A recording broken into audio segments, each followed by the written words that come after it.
Hello everyone, welcome back to my channel. I hope তোমরা সবাই খুব ভালো আছো। তো সামনেই তো দিওয়ালি, তাই আমি তোমাদের সাথে আজকে একটা দিওয়ালি লুক শেয়ার করব, যেটা হচ্ছে খুবই অ্যাফোর্ডেবল।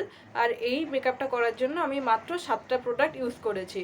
তো চলো আর বেশি বকবক না করে ভিডিওটাকে স্টার্ট করা যাক। তো আমি সবার ফার্স্টে আমার ফেসটাকে ভালোভাবে ক্লিন করে নিয়ে একটা ময়শ্চারাইজার ইউজ করে নিয়েছিলাম। এরপরে আমি আজকে ইউজ করছি অ্যালোভেরা জেল। তোমরা চাইলে প্রাইমারও ইউজ করতে পারো, কিন্তু বিগিনার্সদের কাছে যদি কোনো রকম প্রাইমার না থাকে তাহলে তোমরা অ্যালোভেরা জেলটাকেও প্রাইমার হিসেবে ইউজ করতে পারো।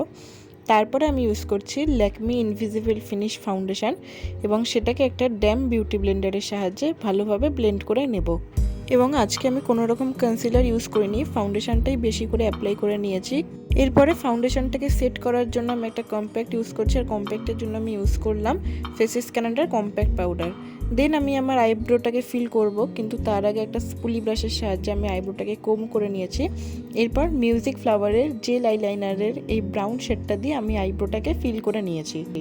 এরপর আমি আমার আই মেকআপ স্টার্ট করব। আর আই মেকআপের জন্য আজকে আমি beauty glazed eye shadow palette use করেছি। সেখান থেকে এই ব্রাউন শেডটা আমি আমার পুরো আইলিডে অ্যাপ্লাই করে নিয়েছি।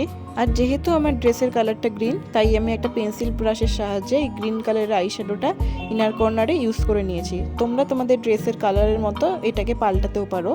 দেন আমি মিউজিক ফ্লাওয়ারের জেল আইলাইনারের সাহায্যে আইলাইনার এবং কাজল ইউজ করে নিয়েছি, এবং আমি তারপরে ইউজ করে নিয়েছিলাম মেবিলিনের হাইপারকাল মাস্কারা। এবং আজকে আমি কোনো রকম আলাদা ব্লাশার ইউজ করছি না, এই লিয়েটিনের একটা লিপস্টিক দিয়ে আমি ব্লাশটা করে নিয়েছি। তারপর আমি ফুল ফেসটাকে সেট করার জন্য আরও একবার কম্প্যাক্ট ইউজ করে নিলাম, এবং সব শেষে beauty glazed eye shadow palette থেকে এই শেডটার সাহায্যে আমি হাইলাইটার ইউজ করে নিয়েছি। এবং লিপস্টিকের জন্য আমি সেই সেম এই লিপস্টিকটা লিপস্টিকটাই ইউজ করে নিয়েছি, যেটা শেড হচ্ছে B90। And here is my final look.